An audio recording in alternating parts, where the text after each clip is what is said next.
Hello everyone and welcome back to another AFK journey video. In this video I want to make an advice one for free-to-play players moving into Season 3 Chains of Eternity as it stands right now.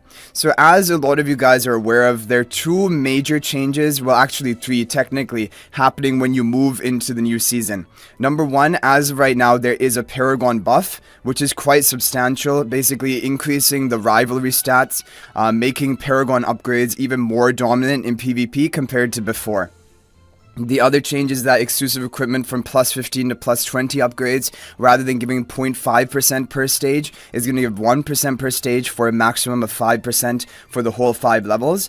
And then number 3, we have a limit on the AFK stage progress, meaning that you will only be able to get rewards up to whatever the limit is for that day. For example, today on day 2, it is 250 AFK stage as a limit.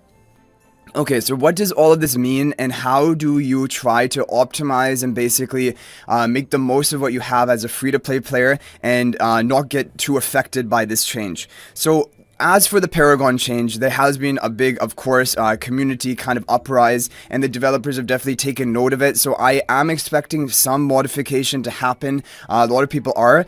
Paragon probably still are going to be stronger than before, basically before this patch happened. Which means that in PvP, you're going to have an even more difficult time competing, especially as a free-to-play player.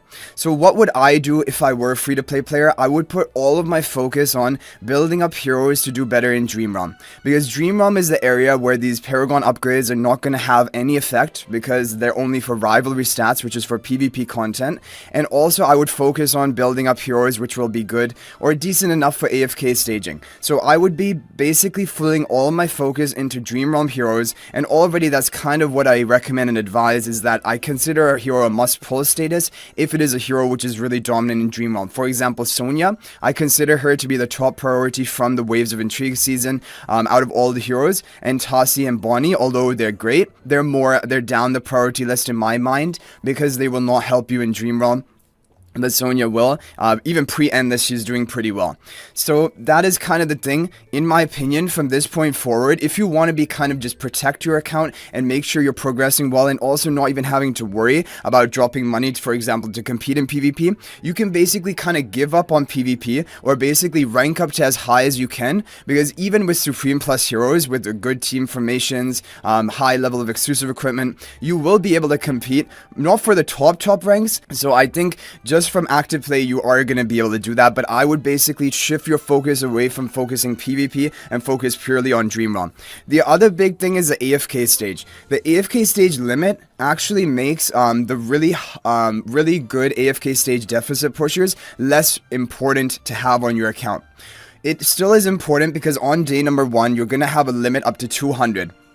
For AFK stage progress, and so you will want to get to that 200 on day 1, but then after that the limit is only increased 50 per day, and then it goes down to 35 per day and 30 per day, which means that you do not need like really hard pushing teams. So for example, because of this change, I've actually thought about it, and like Bonnie is a good AFK stage pusher, Tassi of course is a good AFK stage pusher, but this change to limit the progress kind of makes those heroes even less important for your account than they were before, because before you could push endlessly, right? And so if you had a really good Tassi, good Bonnie, you're going to be able to push on average to higher AFK stage progress compared to the other person who don't have these heroes on their account. However, now because there is a progress limit, maybe everyone will be able to hit that limit even without the overall optimal AFK stage pushing heroes. So now basically AFK stages as they stand, AFK stage heroes have become even less important to have on your account. They still are important. It will make your life easy. It will guarantee that you get to the next threshold whenever it unlocks, or immediately after it unlocks. Like for example, now is at 320 AFK stage progress, and even tomorrow's limit will be 300. Today the limit is 250. So he's ready as soon as the basically limit rolls over to the next day. He's already at maximum rewards. So there will be some advantage of that. Also, you get talent orbs a little bit more quickly, which will help you basically in PvP Supreme Arena, because they do not, I don't think, yeah, talent orbs are not going to help you for Dream Realm, where you do not have the buff tiles. Okay, so that is basically the big changes. PvP is going to become more difficult to compete in with free-to-play players. AFK stages are less important for you to be focusing like your recruitment on, because as long as you have a decent built-up team, for example, if you have the Iron Almas team with even Arden, Carolina, Tamesia, for example, and then you have your team number 2 or another team, a Frester, Smokey, OD, Coco team, these are the 2 teams people are running the most of to push AFK stages, and I think if you have those heroes built, you'll be sorted for AFK stages and making it to the progress limit. Like, you don't have to now get each and every optimal AFK stage pushing hero, like for example Tassi, Bonnie, because you now have that limit. Okay, and now the other thing that we were talking about is exclusive equipment plus 20 upgrades. What this means is that you're going to want to go more all in onto certain ones of your heroes. For example, if you use OD a lot and you use him in PvP, then plus 15 exclusive equipment him is going to be a priority, because then you can take into plus 20. Same way, for example, Freyasto should be taken to plus 20 and plus 25. Lily May event plus 20, plus 25. Basically, the heroes which were a big priority to plus 15, they're now even a bigger priority to plus 15, because you get now another boosted 5% of stats from plus 15 to plus 20 upgrade, which is it is a big difference, right? So definitely your Celestial Hypogeans other than Rainier. So like Freyasto, Taylene, Harak, whoever you have built, those are big priorities to get to plus 20 and plus 25. Lily May, big priority to plus 20 and plus 25.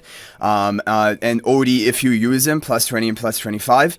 Those are the major key heroes that come to mind. Apart from that, you can do more Dream Realm heroes like Smokey, plus 20, and Ludovic, plus 20, because he's probably going to be good in this season as well. So basically, that is a thing to keep in mind. I'm just verifying that Ludovic does have, yeah, he has the same skill power increases. I'm going to assume he's going to have the same 5 skill power for magic charms unless they change things up a lot. And Ludovic will still probably be pretty dominant. Okay, so those are basically the key things. If I were a free-to-play player, I would be focusing all my eggs in the Dream Realm basket, because that is a game mode you can compete with and the rivalry stats are not going to affect you. When you're competing in PvP, the thing is, free-to-play players, even if you can get some Paragon 1 heroes, and you should, this should be a priority eventually, but the thing is, if the opponent has Paragon 2 heroes, if they have Paragon 3 heroes, you're kind of not going to stand a chance anymore. And so you're really going to be competing with other people who have Supreme Plus, maybe one Paragon 1, a couple Paragon 1s. You will be able to beat them with good formations and high level of exclusive equipment invested into your heroes, all at Supreme Plus. So that is basically what I'm trying to convey from this video, is that do not now, and actually this can actually take more pressure off, because it's like, okay, I'm gonna compete, like I'm not gonna worry too much about PvP. Obviously you're gonna try to set your best defenses, you're gonna try to build up PvP heroes eventually, and eventually you'll want to like Paragon your key ones like Lily May. I consider a key PvP hero to Paragon, even Tassi. She's really dominant. If you can Paragon her, that can be good. Basically, and your Hypogean Celestials, if you eventually want to, although I don't think that is a big priority, because you're going to want to use those like resources for a new Hypogean Celestial that comes out. So really, it just comes down to some of the main faction heroes, like Shakir, Lily May, even potentially, yeah, the key heroes you use a lot in Supreme Arena as PvP, and they're really dominant. Even OD, for example, these are heroes that you will want to take to Paragon. Now this season we don't have the Mauler buff tiles, but we do have the Wilders. I wonder how it's gonna work. I'm thinking even you could do OD with the Wilder team and have him on the buff tile. I think he would be pretty good, because he would have that invincibility at the beginning of the match, the concealment effect. So I think OD still is going to be good even in this season, as long as there's some way of making him immune to being killed, and that is powerful. Okay, so that is basically my advice. Now, I'm hoping that the Paragon there's going to be a reduction in the Paragon buffs, basically, some sort of balancing of that. Already, I've told you guys before, I think that this Paragon buff was unnecessary. I think Paragon was in a pretty good place before, and definitely, like, if you were Paragon 4, you were usually beating Paragon 2s even at that point, but now it's like you will be stomping them into the ground, right? So I didn't think this was actually necessary, and we're hoping that there will be changes, but even if there are not changes, basically what I'm saying is it is not the end of the world. You just do not focus on PvP. You will rank where you rank. Do not worry too much about it. Now, for the thing is, I think the people who are actually the most affected by this change and it is the most like upsetting to, and I can understand, is the mid spenders, because they're the ones who are trying to keep up in PvP, trying to be the top ranks of PvP, using strategy, trying to beat out people who even have higher Paragon upgrades than them.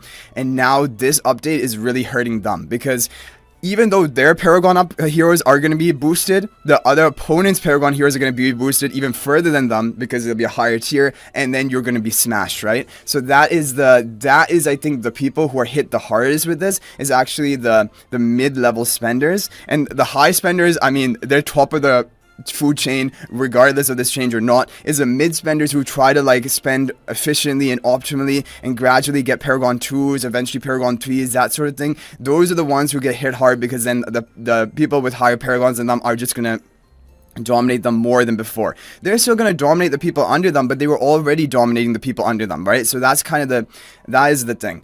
So anyway, what I recommend, and it's just a healthy way of playing this game, even fully free to play, it is a healthy way to play this game, because then you do not get sucked into the trap of, like, for example, investing and then you feel bad about it in the future based on whatever changes happen, and that is the thing. And obviously it should not be like this, and I understand that there should be some, like, basically these changes which happen, these buffs that happen, it should have considered all the different player base when they made this change, and I feel like it didn't really fully consider the mid-level spenders, who are, I think, getting hit the hardest with this, because yeah, and of course, yeah, free-to-play players are also getting hit because of the fact that now it will be easier for opponents with lower levels of strategy to be able to beat your heroes, mainly because of the inspiration and intimidation. Like, the Paragon 1 buff, like, for the other stats is minor, like 1% higher damage reduction, damage bonus, which is meaningful,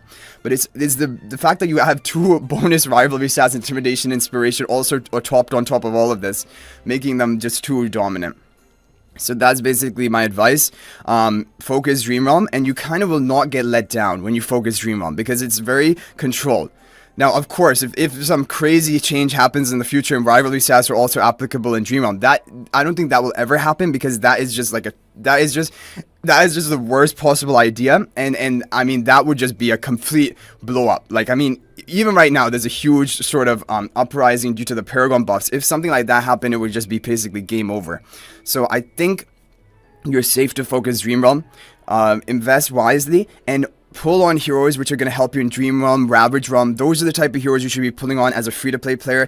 I still think getting a lot of heroes of Supreme Plus is better than going for the Paragon upgrades, because if you get a couple of heroes of Paragon, yeah, you can do it, like I mentioned, with key damage heroes like Lily May, Shakira, maybe. Honestly, really, Lily May, Odie, these are the really 2 big ones that come to mind. Other than that, you don't need the Paragon upgrades. You're going to do fine without it. Supreme Plus, high level of investment in exclusive equipment, you're going to be doing well with strategic formation, so you don't need to go beyond that. But anyway, guys, that is going to be this video. Share your thoughts in the comment section, please, because of course the developers will check all the social media posts. They're going to check your opinions, so you can feel free to share and all ideas you have, because these are just ideas in my head, what I would recommend, or what I would do if I was going to start a free-to-play account, or basically if I was free-to-play at this point, what I would be focusing, because then you can I like to basically make decisions which are not ever gonna cause me to regret them in the future. And I feel like the safest way of making an investment decision of your resources in this game is to be focusing on Dream Realm or Ravage Realm, boss content, and then a little bit on your AFK stages, just to get to that progress limit. But, like, I mean, a lot of the heroes like OG, Smokey, Fresto, these are already heroes you would be building for Dream Realm, so they're also good in AFK stages. Iron Elmis you have to invest into, because they're pretty much only good for AFK stages, not even that good for PvP. But maybe this season, because of the strength of Wilder buff tiles, they will be maybe making a comeback. But anyway, guys, that is it for this video. Share your thoughts with me in the comment section. I hope you guys enjoyed it, and until the next video, everyone, peace out for now.